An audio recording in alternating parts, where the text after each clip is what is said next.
Assalamualaikum warahmatullahi wabarakatuh. My name is Nurul Izzatul Amira binti Bahardin, and today I would like to present about the impact COVID-19 toward Islamic banking in Malaysia. As we know, the COVID-19 recently happened in our country. Started as a small number of 22 cases in January 2020, which come from the imported cases, and then it was followed by an enormous pandemic wave on May 20, 2020, with 7,752 confirmed cases and 115 deaths for COVID-19.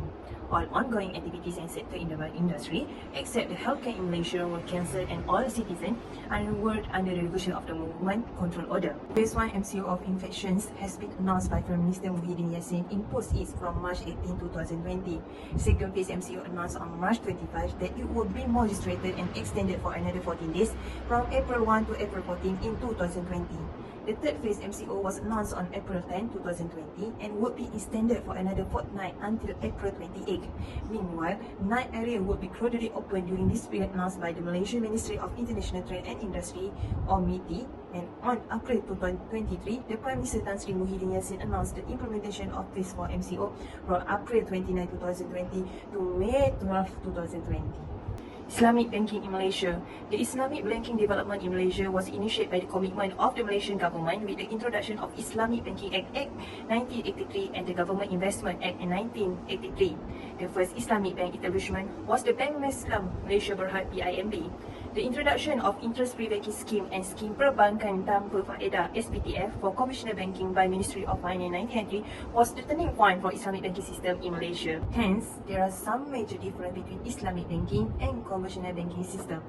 Conventional banking system is money is a product besides a medium of exchange and store of value. Meanwhile, Islamic banking system is real asset is a product. Money is just a medium of exchange. The time value is the basis for judging interest on capital for the conventional banking system. Meanwhile, profit on the exchange group and service is the basis for earning point, which is applied in Islamic banking system.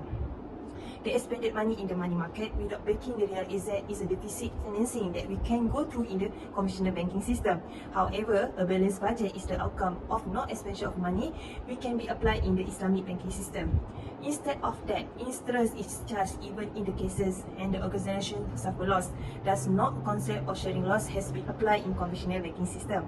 However, loss is shared when the organisation suffer a loss, which is applied in the Islamic banking system. Last but not least, due to inflation, the conventional banking system treat the entrepreneur increase the prices of his goods and service due to incorporating the inflationary effect into the cost of the product. However, for Islamic banking system, due to control over inflation, no extra price is charged by the entrepreneur. So, the impact COVID-19 to Islamic banking in Malaysia, which is Islamic Bank have offered automatic moratorium only payment for 6 months starting on April 2020 to September 2020.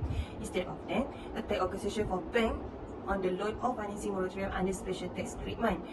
It also, the Central Bank of Malaysia needs to reduce the bilateral, which lead to lower interest rate and affect the country inflation.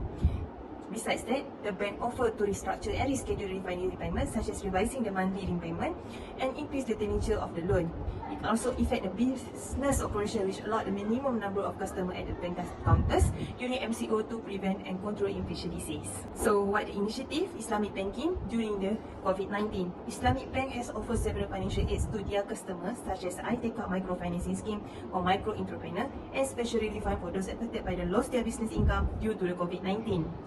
I-Take-Out is a blended social finance program by Islamic Bank offering seed capital, microfinancing and structured training to micro-entrepreneurs in collaboration with implementation partners. To further expand the initiative to enable greater participation from financial institutions, the government has agreed to allocate RM20 million to increase the seed capital of the program. So that's all from me. Thank you.